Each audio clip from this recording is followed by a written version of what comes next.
So I only discovered maybe a week ago that I have a rooftop at my new apartment that I'm living in. My roommate just told me that and she goes, oh, you know we have access to the roof, right? I said, no. I'd been curious. So anyways, I'm at the roof. I've lived in Valencia for about a month now. It's going really nice. Getting to know the city and the people. And I mean, it's so cool because it's such a multicultural place. People from all over Spain. And then there's just people from all over Europe and all over the world. And it's fun to be in these groups and communities where there's 10 different languages going on in the same room. And that's just something I feel like I didn't really have back home in the US and definitely didn't really have in Australia, at least in the spaces that I found myself in. So maybe I've just seeked it out more here, but I think that's part of the charm that comes along with being in a place like Europe, or if you're in a place like Asia and there's so many different cultural backgrounds and languages that are being spoken in one area.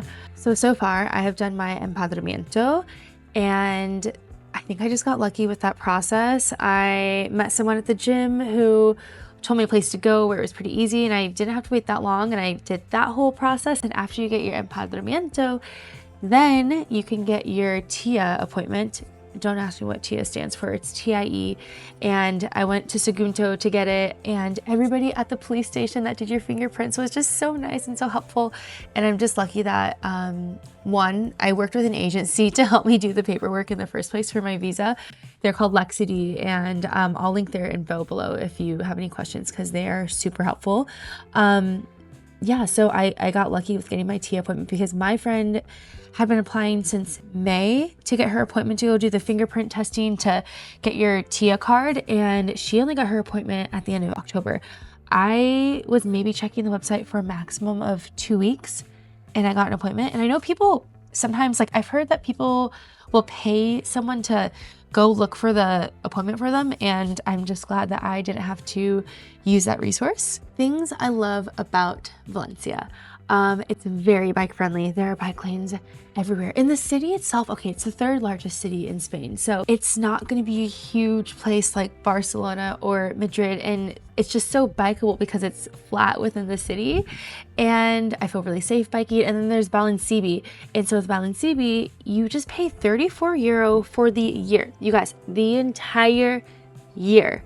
34 euro, and you can unlock bikes all around town. So if you're like having a night out and you want to bike somewhere, then you can take a metro home or an Uber home. It's kind of like, I mean, it's essentially city bike and Lime bikes, all those things that you've probably used before, but obviously it's way cheaper. The one downside obviously is that the bikes are heavy. So yeah, so if Google Maps tells you it'll take you 20 minutes, it's going to take you 25 minutes or 30 minutes because that bike is just simply heavy. But you know, hey, it's an extra little workout if you felt like having that for the day. Co-working spaces. There are a ton of co-working spaces. I think that just comes along with the territory of Valencia being a very expat friendly place. So there are people from all over who work remotely here. So with that, I've just never seen so many co-working spaces in such close proximity. One of my friends that I met at my current one, he was telling me when I met him, he's like, yeah, I was a little co-working slut when I first got here and I tried like a bunch of different ones for 6 months. And thankfully he did that, so I didn't have to. I tried maybe a few and then I walked into this one. And it's funny because I actually had walked by it several times, even when I came to Valencia to visit over the summer. And it just always looked so small. And I was thinking, no, I want somewhere larger where there's more people. But from what I've been told from a lot of people and what I've noticed at this one is that like when the co-working space is really large and so spread out, you don't really get that sense of community so much. And so the one that I'm at, it's really small, not fancy at all, no frills, bells and whistles. It's so small so everyone knows each other, and it feels almost collaborative at times, and you get to know people's names and people chit chat, but not too much. It's honestly, it's really cute and it's a dream. Speaking of being a little co-working slut though, I was a little gym floozy when I got here. I actually had a gym that I loved going to over the summer, looking for something that trains a little bit more high rocks focused. So I tried out quite a few gyms when I got here and I found one that I love.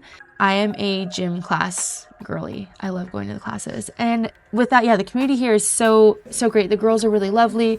The guys too, and the girls are strong. Like, I want to live somewhere where the girls are outlifting me. I mean, it's the same thing. It's like, you always want to be in the room where you're not the smartest person in the room. You're not the funniest person in the room. You're not the coolest. You're not the strongest. So that way people are always pushing you to get stronger and get better. And that's what the girls at this gym do, hands down. Being in Valencia and being in the multicultural community, there are a lot of opportunities to meet new people and language exchanges. So there's Valencia Language Exchange. There's other organizations as well, and you just meet up with a bunch of people, pick an activity, and you go chit chat. So they have exchanges where you're literally just going to a bar to meet and chat, or they have things like board game nights or entrepreneur nights. I went on a hiking excursion this past weekend and it was so much fun. I met people from the US, two of whom who moved here because their jobs got essentially taken because of they were in the Forest Service. So that was really unfortunate and we had a lot to chat about. And then another girl from New Jersey, and then I met people from El Salvador and Poland and Germany. And luckily for me, English is kind of a common thread that we all know, but it was nice to hear different languages going on the side, and then it gave me an opportunity to also practice my Spanish, which is why I'm here. I want to learn Spanish and get better, and I'll be darned if I'm not conversational within a few months. Thankfully, I have a background in learning some Spanish from growing up in Arizona and taking classes when I was younger, but you know, if you don't practice, it just falls right out the window. So I've got to keep practicing and keep going to these language exchanges and meeting my tribe of active people, like people I like to go to run clubs with. There's a ton of different run clubs here. There's Valencia Social Run Club, and then there's also Frolic Social Run Club, and they both have such unique, fun personalities. And there's bachata dances, and my roommate goes to bachata like 3 times a week. She's from Hungary, and then another friend from Run Club is teaching bachata tonight. Like, there's so many things to do here. It's kind of, last night, me and a friend, we had to force ourselves to stay, and we're like, you know what? It's not like we're going out to have a drink at a bar. When we say we're going out to socialize, it's going out to do things like run club. Yeah, some nights we do go have a drink at a bar, like we had TKO the other night. But for the most part, it's active activities, and you just gotta like take a moment, take a break, rest your body. And then there's volleyball every Sunday. I mean, honestly, there's volleyball every day at the beach, but particularly Sunday, there's a huge group that goes to play, and it's a stinking blast. I've met so many fun people there. You'll meet a lot of fit people there. Same with any of the social run clubs or social activity groups here. What else can I tell you about Spain at the moment? Still settling in. Gonna paint my room this weekend with my roommate because it is purple. Like the whole thing, the whole entire room is purple. I don't know why, but it's not horrible. I've actually gotten quite used to it. And so we're painting it sage green or eucalyptus green, whatever, this weekend. I need to go pick up the paint from the paint store. And I'm wondering if I'm gonna miss the purple. So we're gonna do that. That'll be interesting. I talk really, really fast. So I feel bad when I'm hanging out with friends from here. I have a few friends from Argentina and friends I've met in Australia who are from France and Spain.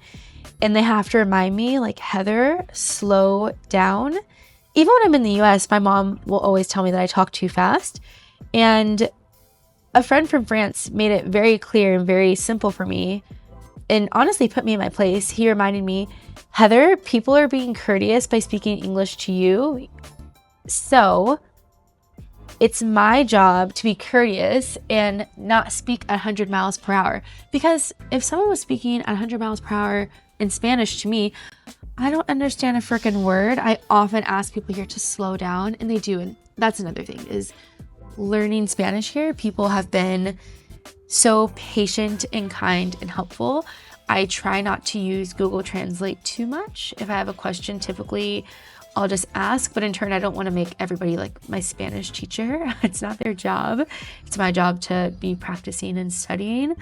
So I usually just end up asking a lot of questions, to which everybody is very accommodating. That is what I've got for now, and I hope to keep you updated on my little ventures as I am dialing back adventures and settling into a slower pace of life here in Spain, slower than my pace that was between Byron Bay and here, because Byron Bay was also a really slowly paced place, and I think I need that between trying to do 10 million things that are so unnecessary.